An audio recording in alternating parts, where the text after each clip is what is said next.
Oi, gente, continuando o projeto Brasileiros Estrangeiros como Eu. Hoje eu vou conversar com a Sabrine dos Santos, que é uma brasileira muito legal, muito bacana, que mora aqui em Berlim, onde eu estou esses dias, porque vim lançar meu livro, Teodoro.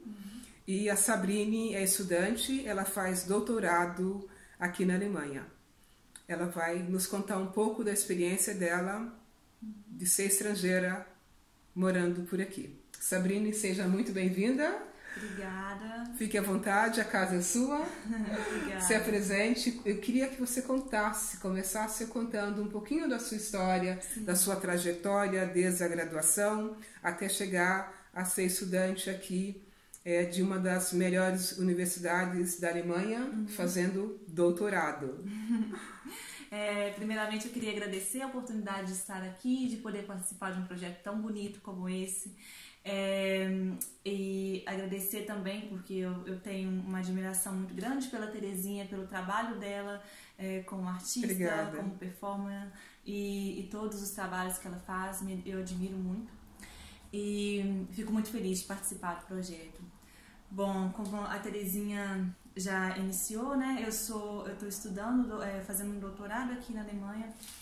Eu estou há 2 anos morando em Berlim e eu faço um doutorado em romanística, né? Em línguas românicas, pela Universidade de Düsseldorf. Mas atualmente eu estou morando em Berlim pelo meu objetivo, né? de pesquisa, que é trabalhar com o movimento negro brasileiro que se desenvolve aqui na cidade de Berlim. Então eu estou residindo aqui agora para ter mais contato com esses, né, ativistas e essas pessoas que se engajam aqui politicamente em Berlim. Bom, Terezinha perguntou sobre a minha trajetória, né? Sim. Qual que é a minha trajetória em relação à Alemanha.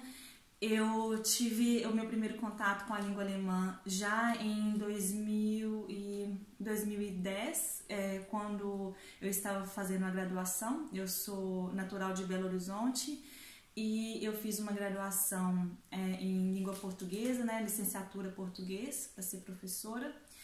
E nesse momento eu resolvi aprender outras línguas e dei início ao aprendizado da língua alemã. Aprendi o básico. E me interessei muito pela cultura e pela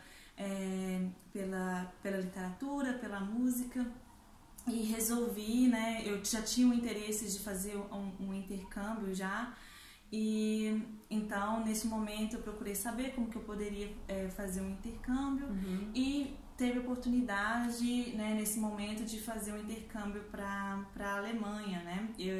Voltando mais uma vez, nesse período entre 2010 e 2015, mais ou menos, a gente teve um período muito bom relacionado a incentivos, né, à universidade. Sim.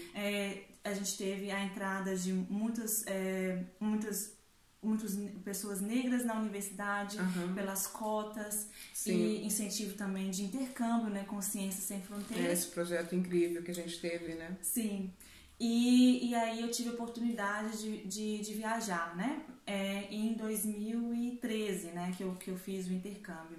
O intercâmbio que eu fiz, né, foi pela Universidade de Minas Gerais, a Federal de Minas Gerais, na Faculdade de Letras. Eu não participei do Ciências Sem Fronteiras, porque na época a faculdade, as humanas, né, ciências humanas não eram reconhecidas como ciência, né, para entrar nesse projeto. Esse projeto de Ciências Sem Fronteiras. Sim, sim. E aí eu procurei saber de outros modos e fiquei sabendo que a Universidade de Freiburg tinha um convênio com a minha faculdade e que eles aceitavam, né, estudantes, né, que queriam passar por um tempo e fazer algum intercâmbio, né? Alguns semestres. Um semestre, né? E aí eu entrei no semestre de verão em 2013. Eu fiz em Freiburg. Que era para ficar um semestre e você conseguiu ficar 2 semestres. Sim, eu fiquei um semestre foi pouco para mim, assim, no sentido de me adaptar ao país, me adaptar um pouco à língua. Foi um pouco difícil nessa relação. A língua que a gente aprende na universidade ou no curso de língua é muito diferente da língua que a gente tem dentro do meio acadêmico. Então, eu resolvi ficar mais um semestre lá. Mas eu não tive nenhuma bolsa de estudos, aí eu conciliei os meus estudos dentro da universidade com o trabalho. Para se manter. Para me manter lá em Freiburg nesse momento. E aí eu recebi, né, uma oportunidade muito, muito boa em Freiburg, onde eu conheci a Terezinha. Eu trabalhei durante esse 1 ano que eu fiquei em Freiburg, num restaurante brasileiro que chama Canoa Brasil, que muita gente deve conhecer, né, alguns migrantes que estão em Freiburg já deve ter passado por lá, porque foi um lugar para mim de acolhimento naquele momento. A querida Luana na época. Sim, a Luana era a dona do restaurante na época. Sim.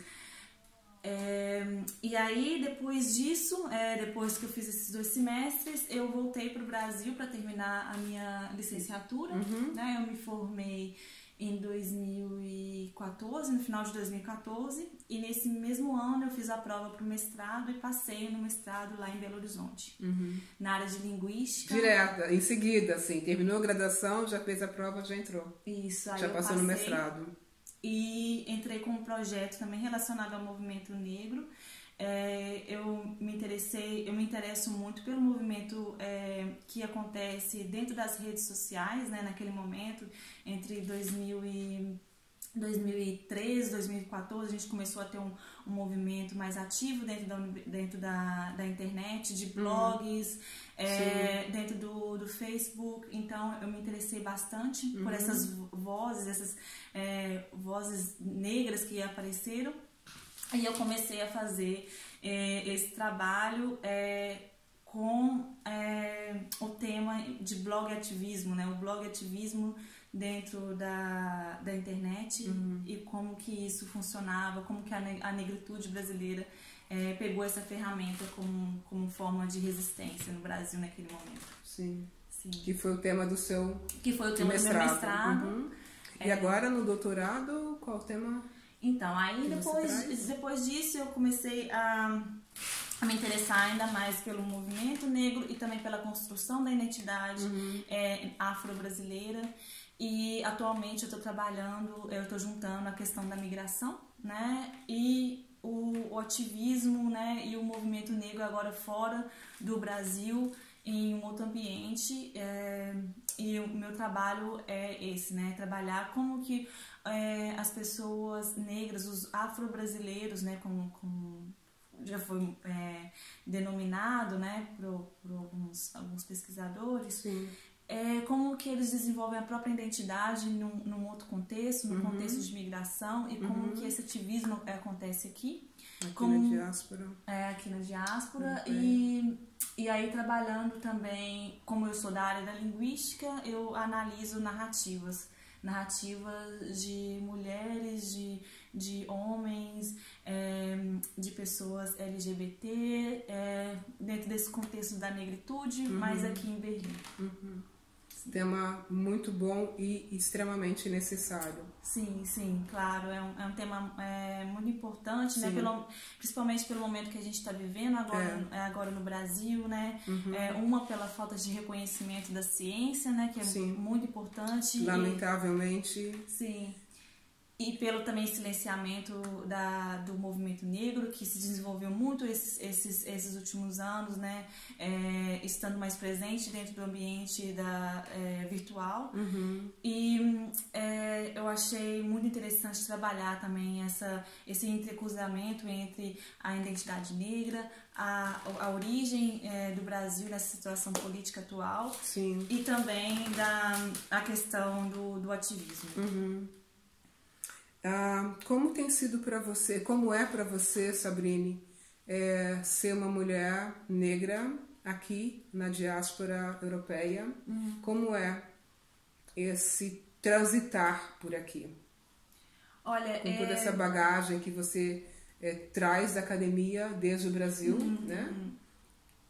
Olha, eu conto que é um processo, né? Eu me reconheço, né? Eu me identifico como uma mulher negra feminista, mas eu tenho uma consciência muito grande que dentro desse aspecto, né, dessa grande diversidade do que é ser negra, que eu possuo eu estou num papel de privilégio, porque eu sei que existem também mulheres que são retintas e que não têm as mesmas possibilidades que eu, que dentro desse aspecto muitas vezes sou reconhecida como uma negritude permitida, né, dentro da sociedade. Você é bem mais clara do que eu. Entre nós duas, sim. Eu perco para você.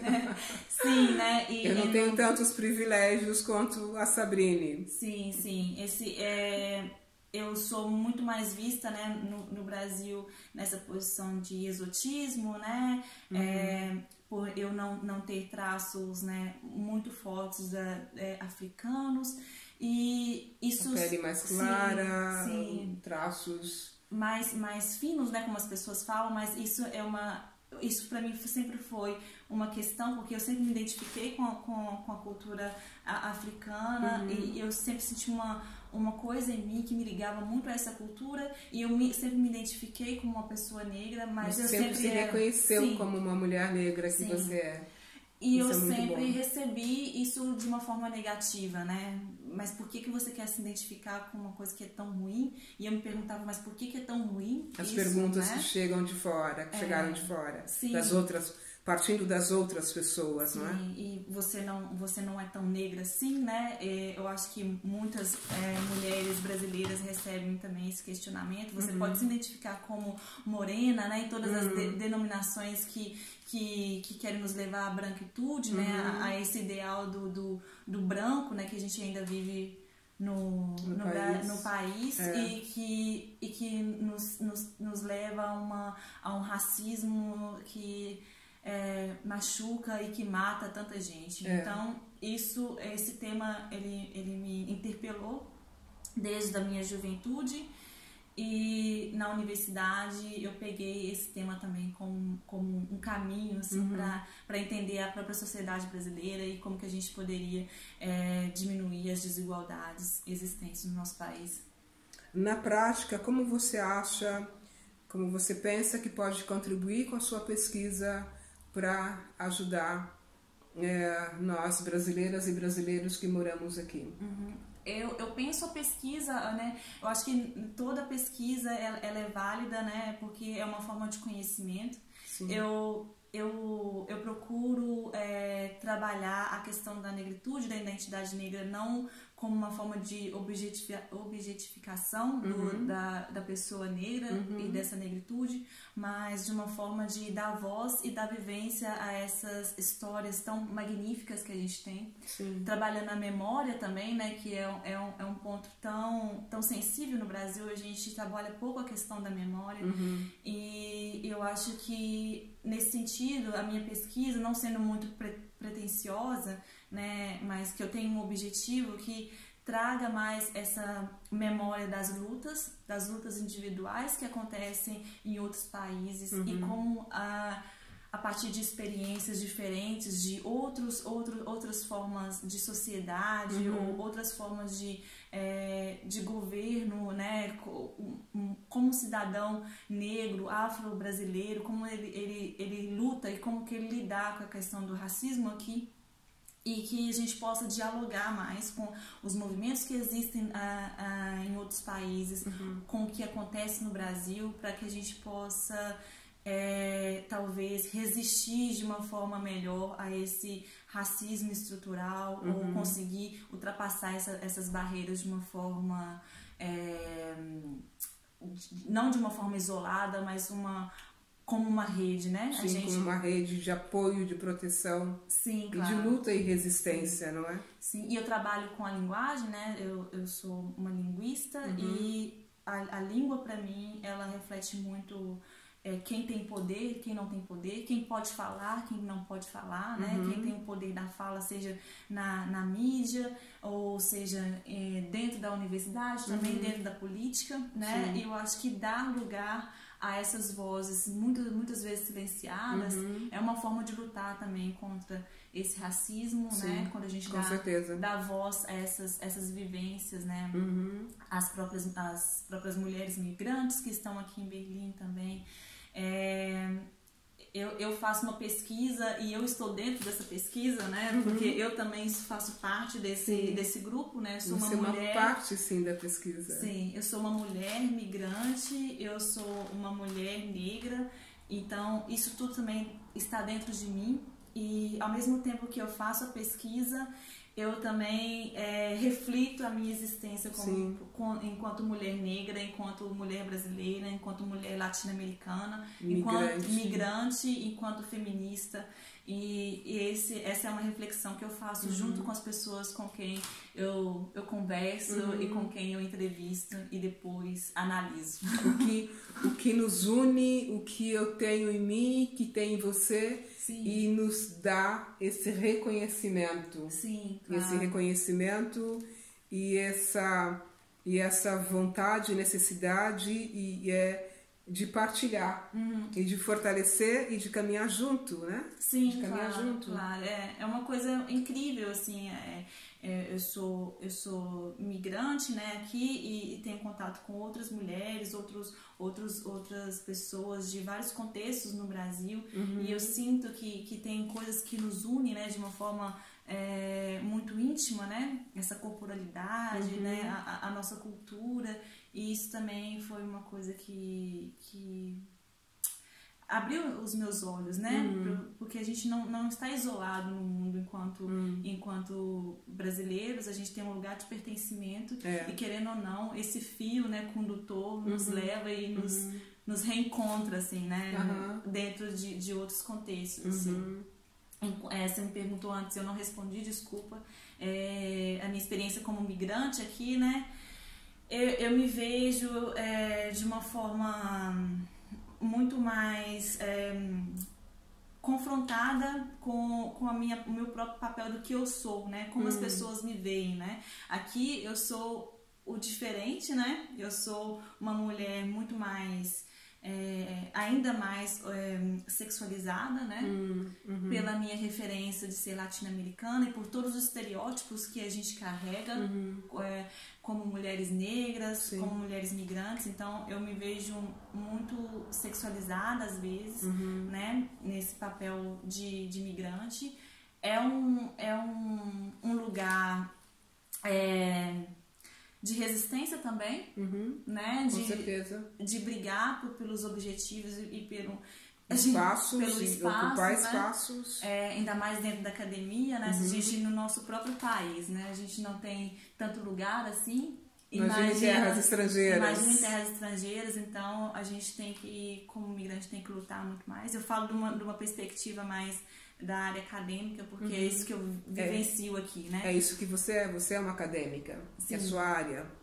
Sim, e isso tem me interpelado muito, né? Essa luta pelo lugar que é do nosso direito, de estar ali, de receber conhecimento, né? De ocupar esses lugares e ter fala, e ter oportunidade de falar. E de compartilhar saberes, porque a gente vem e traz uma bagagem cultural e acadêmica. Você trouxe uma bagagem cultural e acadêmica muito grande, e aí partilhar essas histórias, né? Conversar, trazer para a roda de conversa essas histórias, né? Sim, eu acho a gente faz quando a gente se encontra em Freiburg ou aqui em Berlim. Sim, é uma partilha constante, né? Em uma outra conversa que eu tive com Terezinha, ela falou dessa, né, que ela se sente, né, a gente nunca fica igual, né? A gente sempre é interpelado pelas experiências que a gente tem, e eu acho que essas experiências nos agregam, mesmo que são experiências ruins ou experiências boas, a gente pode dialogar com essas experiências e transformar no nosso dia a dia, né? E eu acho que toda vez que, né, que a gente sai, a gente recebe influências de outras pessoas. Com certeza. E isso eu procuro trazer ao máximo para minha pesquisa, né? O que eu posso trazer do meu dia a dia, da minha experiência, né? Para dentro da minha pesquisa, da minha vivência aqui como estrangeira. Né? Isso para mim é muito importante. Muito importante e muito enriquecedor. Sim. Sabrine, muito obrigada por esse bate-papo incrível, enriquecedor, inspirador. E você que nos acompanha, que nos assiste, muito obrigada pela audiência.